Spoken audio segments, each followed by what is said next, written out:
যখন আপনি 5 ওয়াক্ত নামাজ আদায় করবেন, যাকাত দিবেন, আল্লাহ রসুল সাল্লাল্লাহু আলাইহি ওয়াসাল্লাম যাকে দুনিয়ায় না পাঠাইলে মালিক কিছুই বানাইতেন না, আপনাকে বানাইতেন না, আমাকে বানাইতেন না। আকাশ দেখেন তাও তিনি বানাইতেন না, জমিন দেখেন তাও তিনি বানাইতেন না, আজকের আয়োজন দেখেন তাও হইতো না।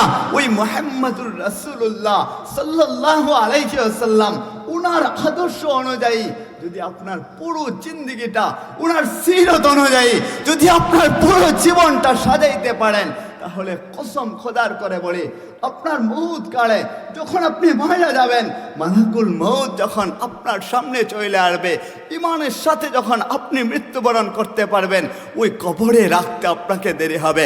কবর আপনাকে সেলুট জানাতে দেরি করবে না, কবর চিৎকার দেয়া বলবে, সেলুট তোমাকে, আমার বুকে আসতে দেরি, আল্লাহ জান্নাত দিয়ে আমার বুকটা ভরপুর করতে দেরি করে নাই।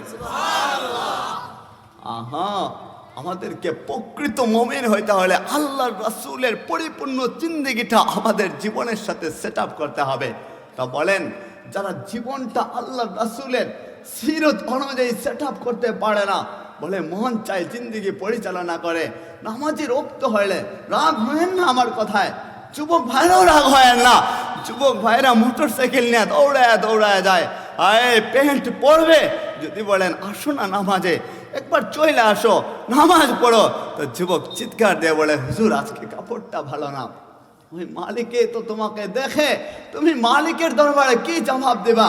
প্যান্ট পরো, কোনো অসুবিধা নাই, কিন্তু তোমার ভিতরে যদি ভয় থাকতো, আমার আল্লাহর রাসূলের সিরতটা কেমন ছিল, আল্লাহর রাসূল পোশাক পরতেন, কেমন পোশাক পরতেন, আল্লাহর রাসূল হাঁটতেন, কেমন ভাবে হাঁটতেন, আল্লাহর রাসূল যখন কথা বলতেন কিভাবে কথা বলতেন, যদি আমার যুবক ভাইরা নিজেদের সাথে সেট আপ করে নিতে পারতো, ওই যৌবন কালের এক একটা সেজদা, বলে আপনি কলেজে পড়েন, ভার্সিটিতে পড়েন, আর মালিকের কথা মনে থাকে না, ইসলাম কি জিনিস আপনার মনে থাকে না, এই কলেজে আর ভার্সিটিতে পড়া অবস্থায় যদি আপনি মালিকের দরবারে একটা রাতের বেলা নিজেকে সৌপর্দ কইরা দিতে পারতেন, রাতের বেলা যদি মালিকের দরবারে যায় অন্ধকারচ্ছন্ন অবস্থায় উপরের দিকে আমার যুবক ভাইরা হাতটা তুইলা দিত, আর বলতো, মালিক তুমি আমাকে যৌবন দান করছো, তুমি না দান করলে আমাকে কে দান করতো?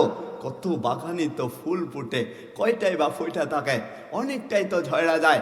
মালিক আপনাকে যৌবন দান করছে, যুবতীকে যুবতী বানাইছে, যুবককে যুবক বানাইছে, ওইটা মালিকের অনুগ্রহ ছাড়া কিছু না।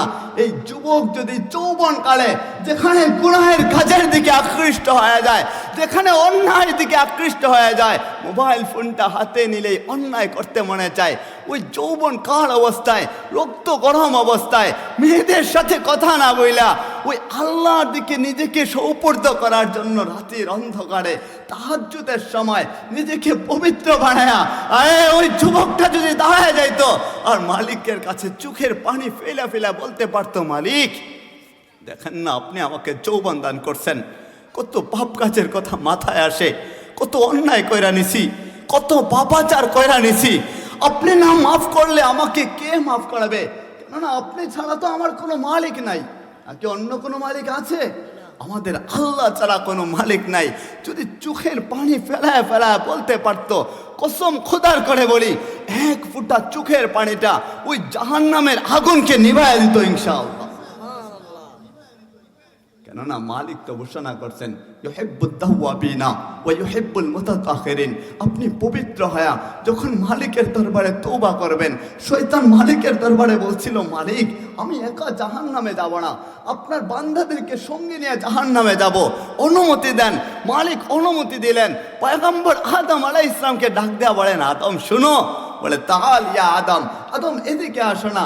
আদম আলাইহিস সালামকে কানে কানে বলছেন, আদম তোমার পুত্রদেরকে, আমার বান্দাদেরকে চতুর্মুখ থেকে আক্রমণ করবে, সামন দিক থেকে আক্রমণ করবে, পিছন দিক থেকে আক্রমণ করবে, ডানে বামে আক্রমণ করবে।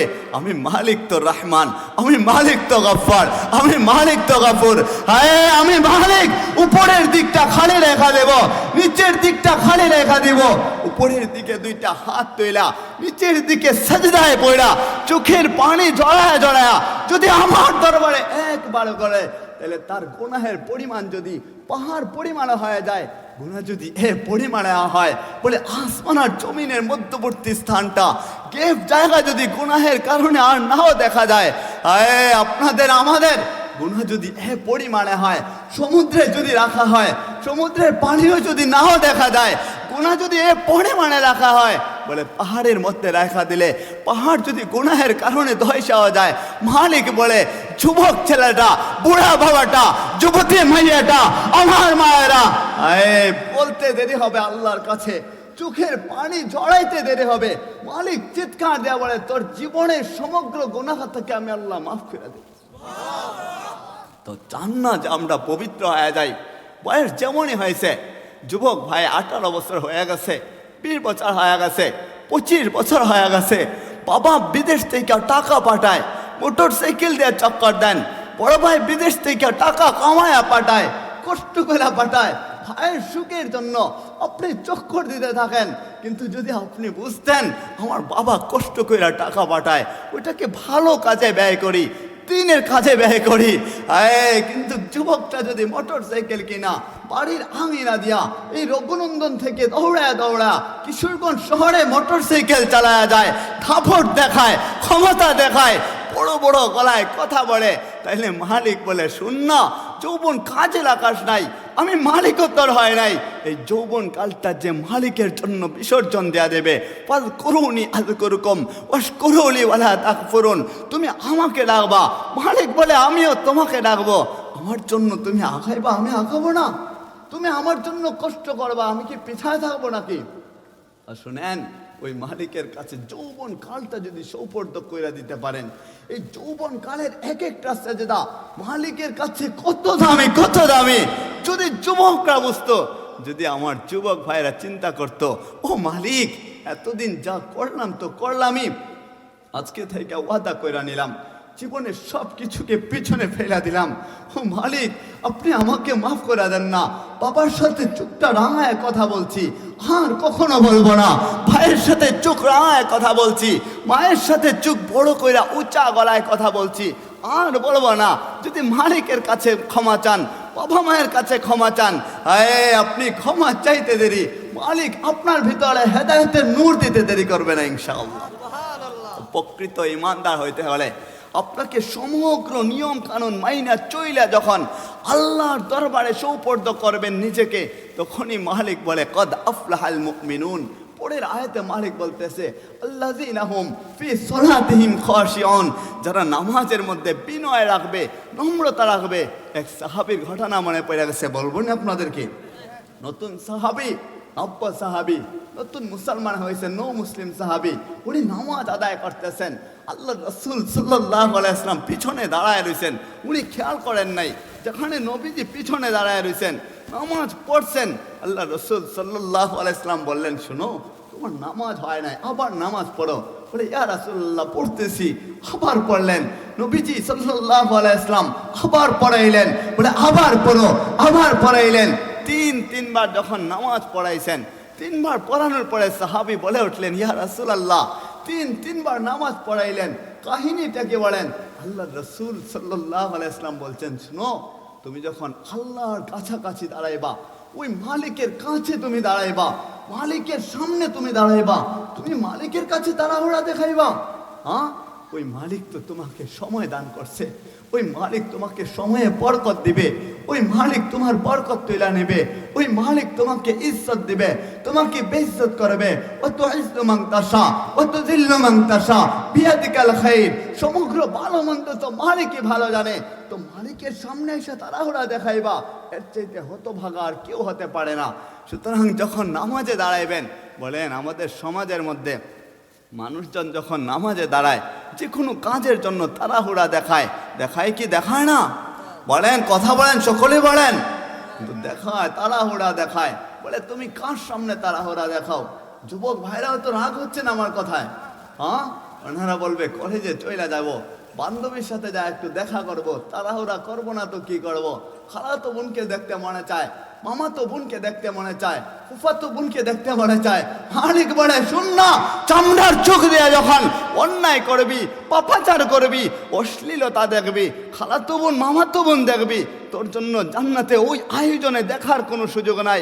যখন আমরা আল্লাহকে বলবো, রিদওয়ানকে আল্লাহ ডাক দিবেন, রিদওয়ান জি রাব্বে জালিল, বলে পর্দাটা সরায় দে।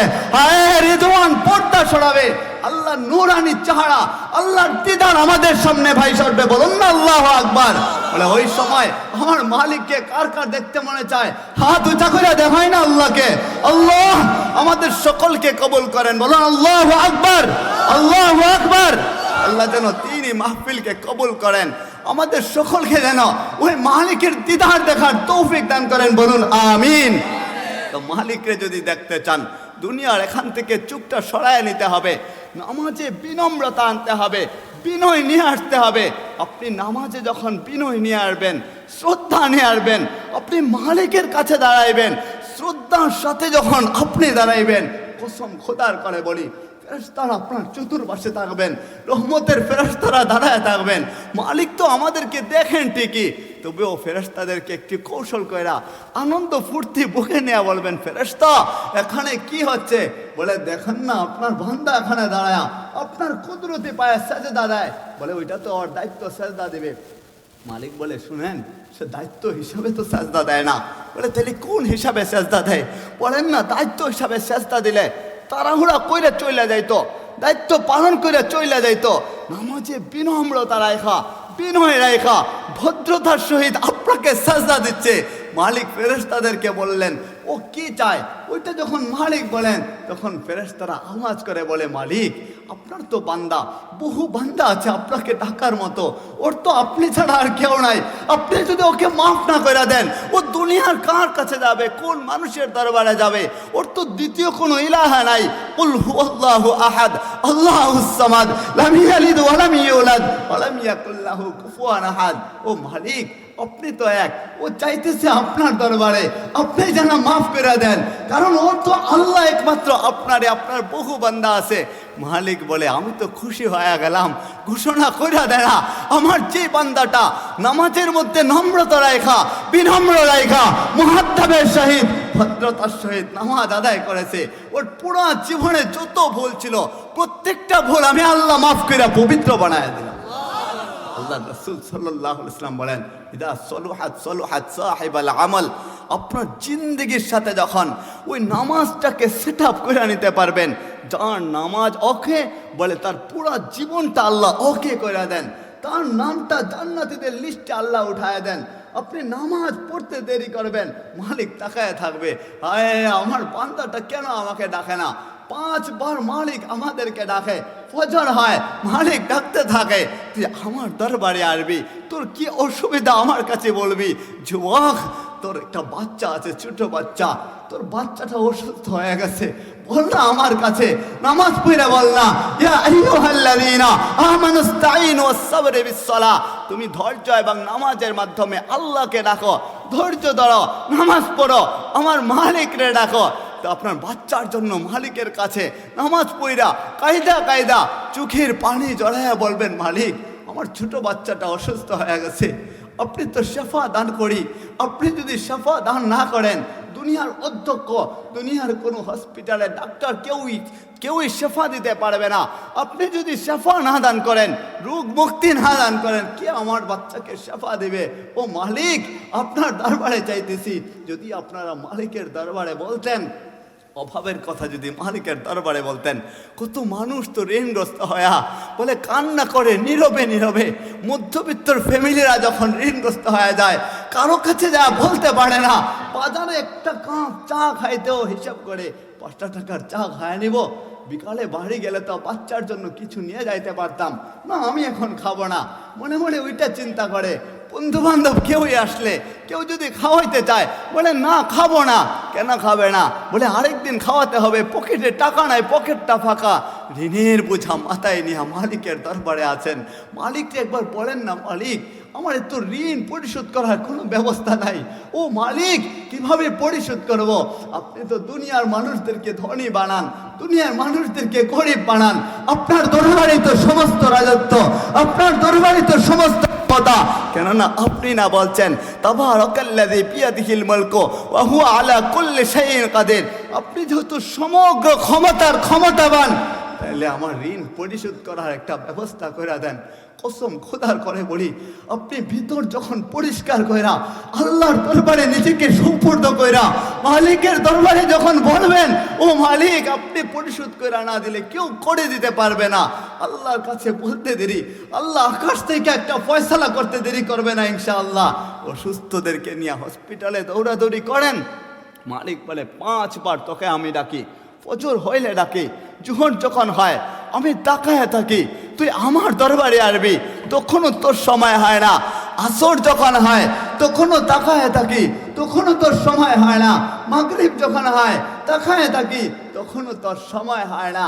এশার সময় যখন হয়ে যায় মালিক আমাদের দিকে তাকায় থাকে, তোর কি দরকার, আমার কাছে আয় না, সেজদা দেয় না, মসজিদের এক কোনায় বৈশা একা একা নীরবে বৈশা আমার কাছে বল না। ফজরের আগ মুহূর্ত যখন হয়ে যায় মালিক বলে, বান্দা তোকে আমি কতটা ভালোবাসি জানিস, 5 বেলা নামাজে আসিস নাই, আমি রাগ করি নাই, আমি তোর প্রতি গোসা করি নাই। দেখ না প্রথম আসমানে চলে আসলাম, 7 আসমান 6 আসমান বেদ কইরা আরশে আজিম থেকে আল্লাহ দুনিয়ার আসমানে চলে আসেন। ওই তাহাজ্জুদের সময়ে যখন মালিক আসেন আয়সা ডাকতে থাকেন, কার কি প্রয়োজন আমার কাছে বল না।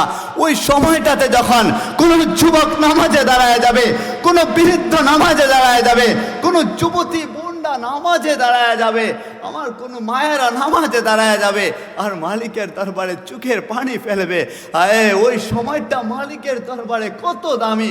তখন যদি আপনি মালিকের কাছ থেকে ক্ষমা নিতে পারেন, আপনার বেলায় তখনই আয়াত হয় কদ আফলাহাল মুমিনুন, আল্লাহ মুমিনদেরকে সফল কাম বানায়। আসেন আসেন, সমগ্র আলোচনার পিছনে আমাদের একটাই উদ্দেশ্য, ওই কবর একটা অন্ধকার ঘর যেখানে আমাদের সকলকে চইলা যাইতে হবে। এই দুনিয়াটা থাকার জন্য আল্লাহ পাঠান নাই, দুনিয়াতে আপনি আমি যে থাকতে পারবো চিরস্থায়ী ওইটার জন্য মালিক পাঠান নাই। সামান্য জীবন, ক্ষুদ্র জীবন, কেননা আদম আলাইহিস সালাম তো ওই জান্নাত থেকে যাত্রা শুরু করছেন, আবার তিনি ফিরে ওই জান্নাতে চলে যাচ্ছেন। আপনি আমি তার পুত্র হয়া, সন্তান হয়া, আপনি আমি জাহান্নামে যাব তো যাব কি করা? আমার জীবনের সাথে আমরা সেট আপ কইরা ওই জান্নাত কিনা তারপর আমরা জান্নাতে যাব। জাহান্নামী আমরা কেউই হইতে চাই না, জান্নাতে সকলেই হইতে চাই। একটু গভীর দিল থেকে আমার মা বোনরাও যদি বুঝতো, আপনারাও যদি বুঝতেন, আমার মতো নালায়েক আমিও যদি বুঝতাম, ওই কবর এমন একটা ঘর, এমন একটা অন্ধকার জায়গা যেখানের মধ্যে আলো নাই, বাতি নাই, বিছানা নাই। ওই কবরে আপনি আমি সকলেই একা একা চলে যাইতে হবে। যদি নামাজকে সেট আপ করে না যাই, ওই কবরে মালিকের দরবারে কি জবাব আপনি আমি দেব? ওই কবরে যখন যুবক চলে যাবে, তাকায় দেখবে দুনিয়ার নাজ নিয়ামত আর দেখা যায় না। কলেজে যাইতাম, ভার্সিটিতে যাইতাম, স্কুলে যাইতাম, রাস্তায় হাঁটতাম, কত নাজ নিয়ামত দেখতাম, প্রাসাদ দেখতাম, অট্টালিকা দেখতাম। এখন তো কিছুই দেখা যায় না। কবরের ভিতরে যাওয়ার পরে, অন্ধকার ঘরের মধ্যে যাওয়ার পরে চতুর্দিকে শুধু মাটি আর মাটি দেখা যায়। বলে মহিলা যখন আপনি ঠিকই যাবেন, মালিক চিৎকার দেয়া বলে, ইয়া আইয়ুহাল্লাযীনা আমানুত্তাকুল্লাহা হাক্কা তুকাতি ওয়া লা তামুতুন্না ইল্লা ওয়া আনতুম মুসলিমুন। তুমি প্রকৃতপক্ষে আল্লাহকে ভয় করার মতো ভয় করো। সাবধান, মালিক ডাক দেয়া বলে, প্রকৃত ইমানদার না হয়া, প্রকৃত মুসলমান না হয়া ওই কবরে তোমরা যায় না। ওইটা মালিক ঘোষণা করছেন। আপনার সময় যখন ফুরাইয়া যাবে, আপনি যুবক হবেন, বৃদ্ধ হবেন, ছোট হন, যুবতী হন, মা হন, বোন হন, ঘরের কারো স্ত্রী হন, আপনি চলে যাবেন যখন আপনার শাড়ির মধ্যে আপনাকে রাখা হয়েছে, ডাকটা যখন চলে আসবে, ওই মালিক যখন আপনাকে ডাক দেবেন, মালাকুল মউত একজন ফেরেশতা আছে। বলে ওই ফেরেশতাকে কি কেউ কখনো দেখেছেন? বলেন, চিৎকার দিয়ে বলেন, দেখেছেন? ওই ফেরেশতাকে আপনি আমি কেউ কখনো দেখি নাই, আমাদের ধ্যান ধারণায় নিয়ে আসতে পারি নাই যে ওই মালাকুল মউতটা কেমন। বলে উনি একা আসে না, দলমল সঙ্গে নিয়ে উনি আমাদেরকে জীবনের বিদায় বেলার সময় আমাদের কাছে চলে আসে। উনি একা আসে না, বাহিনীদেরকে সঙ্গে নিয়ে আমাদের কাছ থেকে, আপনার পাশে আপনার মা শুয়ে থাকবে, আপনার আদরের স্ত্রী শুয়ে থাকবে, আপনার ছোট বোনটা শুয়ে থাকবে, আপনার কাছ থেকে কোনো নাড়াচাড়া হবে না। আদরের পুনটার জানটাকে কবজ কইরা নেওয়া যাবে, রুহটাকে বের করে নেওয়া যাবে। আপনি টেরও পাবেন না, আপনি বুঝতেও পারবেন না। আপনার পাশ থেকে আপনার মাকে টান দিয়ে চিৎকার দিয়ে যখন নিয়ে যাবে, মা চিৎকার করবে, ঠিকই ওই চিৎকারের আওয়াজ আপনি শুনবেন না। যে মালাকুল মউতকে দেখা যায় না, বলে তিনি এত ভয়ঙ্কর, দুনিয়ার কারো কাছে আয়েশা উনি অনুমতি নেয় নাই। তবে একজন ব্যক্তিত্ব ছিলেন, ওই মুহাম্মদুর রাসূলুল্লাহ, সকলে বলুন সাল্লাল্লাহু আলাইহি ওয়াসাল্লাম, যার কাছে ওই মালাকুল মউত আসতে যখন চাইছেন, ভিতরে ঢুকতে যখন চাইছেন, জিব্রাইল আমিন ভিতরে ছিলেন। আর তখন জিব্রাইল আমিন বলেন, ও আমার দোস্ত আল্লাহর রাসূল, দেখেন না বাহিরে আশ্রয় দাঁড়ায় রয়েছে, ভিতরে ঢোকার অনুমতি চায়। আল্লাহ রাসূল অনুমতি দিছেন, সাল্লাল্লাহু আলাইহি ওয়াসাল্লাম অনুমতি দিছেন, ভিতরে ঢুকছেন। আল্লাহ রাসূল সাল্লাল্লাহু আলাইহি ওয়াসাল্লামকে ওই জিব্রাইল আমিন যখন পাশে বসা, জিব্রাইল আমিন বললেন যে আমার আল্লাহ রাসূল শোনেন, আল্লাহ পাঠাইছেন আজরাইল আলাইহিস সালামকে আপনাকে নিয়ে যাইতে। কেননা আমি তো দেখে আসছি ওই জান্নাতের মধ্যে আপনার জন্য তো মালিক অপেক্ষা করতেছে যে আপনি কখন যাবেন রফিকে আলার দরবারে, সবচেয়ে কাছের বন্ধুর কাছে যাবেন। আমি দেখে আসছি তিনি বৈশা রয়েছেন। বলে দেখেন না আপনি ওখানে যাবেন নাকি দুনিয়ায় থাকবেন, কেননা মালিক বলছেন আপনার অনুমতি ছাড়া আজরাইল কখনো আপনার বুকে হাত রাখতে পারবে না। আপনি যদি অনুমতি দেন তো ওই আজরাইল আপনার বুকে হাত রাখবে, অনুমতি ছাড়া হাত রাখবে না। নবীজি অনুমতি দেয়া দিলেন। আপনার আমার নবী দুনিয়া ছাইরা যখন চলে গেছেন, ওই আমার নবী চলে গেছেন, সাহাবায়ে আজমাইনরা পাগল পারা হয়ে গেছেন, চিৎকার দিয়ে কান্না শুরু করে দিয়েছেন। আবু বকর রাদিয়াল্লাহু তাআলা আনহু, আবু বকর রাদিয়াল্লাহু তাআলা আনহু বাড়িতে গেছিলেন চাল ডাল নিয়ে দেওয়া যাওয়ার জন্য।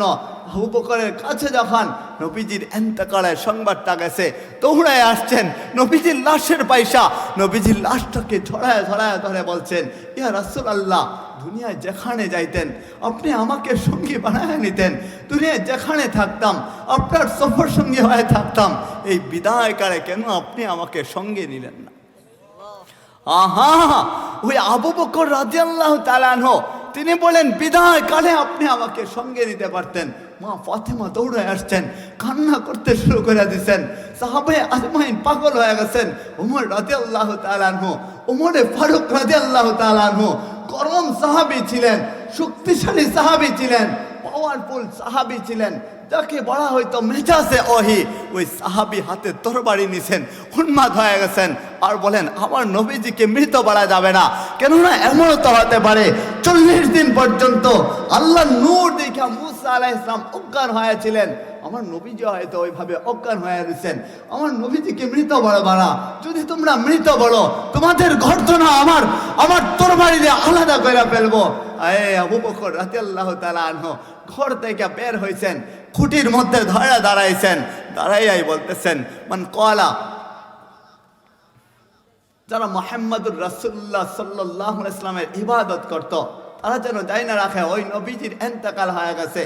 আর যে আমার আল্লাহর পূজা করত, সে যেন যাই না রাখে আমার মালিক যেমন ছিলেন তিনি এখনো তেমনই আছেন, তিনি অনাদি অনন্তকাল পর্যন্ত তেমনই থাকবেন। নবীজি চলে গেছেন, সাহাবায়ে আজমাইন কান্না করছেন। আপনি যদি চুপটাকে বন্ধ কইরা একবার মালিকের দরবারে বলতে পারতেন, ও মালিক দেখেন না আমারও তো মৌতের সময় আসবে, আমার সামন থেকে আমার সন্তানকে খাইয়া নিয়ে যাবে মালাকুল মউত, আমার সামন থেকে আমার বাবাকে নিয়ে যাবে, আমি আটকাতে পারবো না। ওই সময়কালে যখন মানুষ দৌড়াদৌড়ি করবে, বাজারে যাইবে, সাদা কাপড় আপনার জন্য নিয়ে আসবে, কাপড় নিয়ে এসে যখন বাড়ির আঙিনা দেয়া দৌড়াবে, বলে দৌড়াও কেন?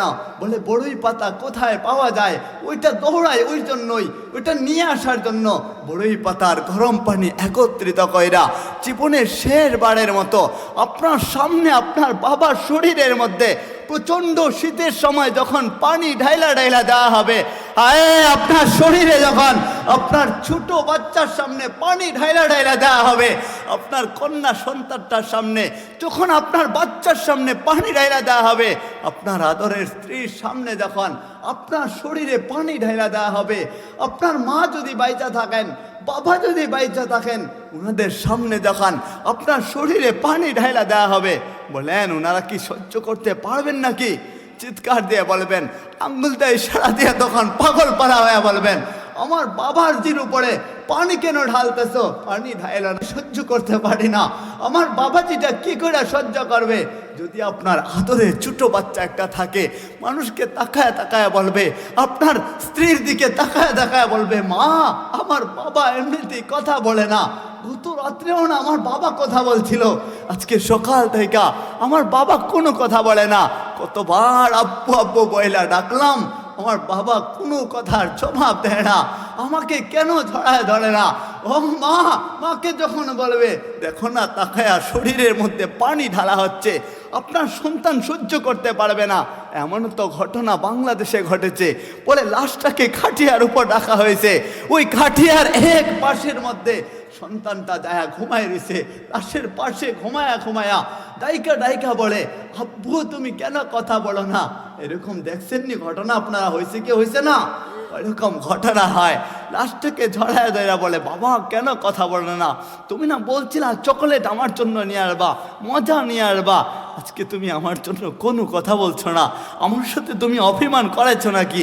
বলেন তখন সেখানে যারা উপস্থিত থাকবে চোখের পানি সকলেরই ঝরতে থাকবে, কেউই সহ্য করতে পারবে না।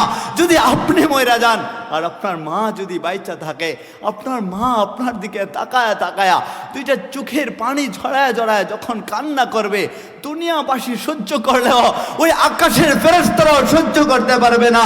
হায় আরশে আজিমের মধ্যে মালিক যিনি বৈশা থাকবেন, আমার তো মনে হয় তিনিও সহ্য করতে পারবে না।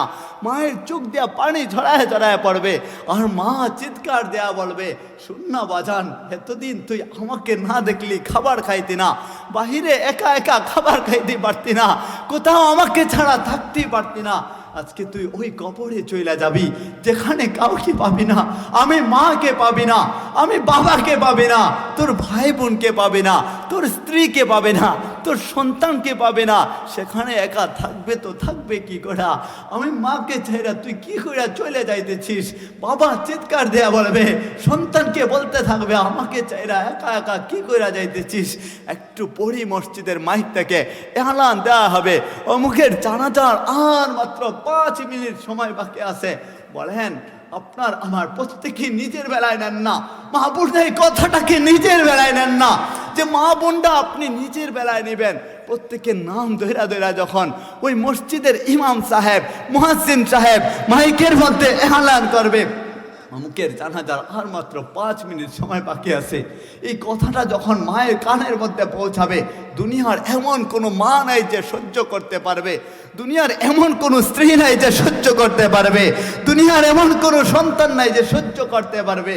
সে তখন চিৎকার দিয়ে কান্না করবে, মা দৌড়ায় দৌড়ায় লাশের পাশে আইসা লাশটাকে ধরায় ধরায় বলবে, আমার বাবাজিকে একবার দেখান না, বাবাজিকে শেষবারের মতো দেখান, আর পাগলামি করব না।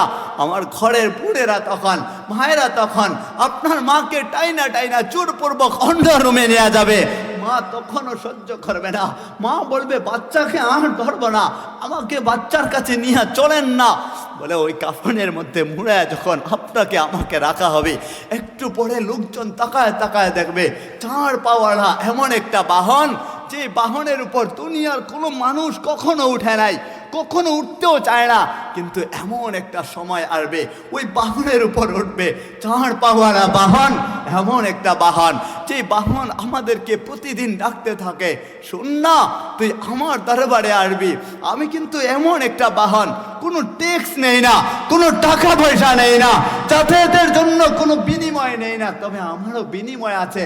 বলে তোমার কি বিনিময়? বলে তুই যখন মালিকের হয়া আমার উপরে উঠবি, হায় আমার উপরে উঠতে দেরি, তুই সৎ হওয়ার জন্য, সাদিক হওয়ার জন্য, সালেহ হওয়ার জন্য আমার মালিক আমার উপরটা জান্নাতি হাওয়া দিয়ে ভরপুর করে দেন। বলেন না আল্লাহু আকবার।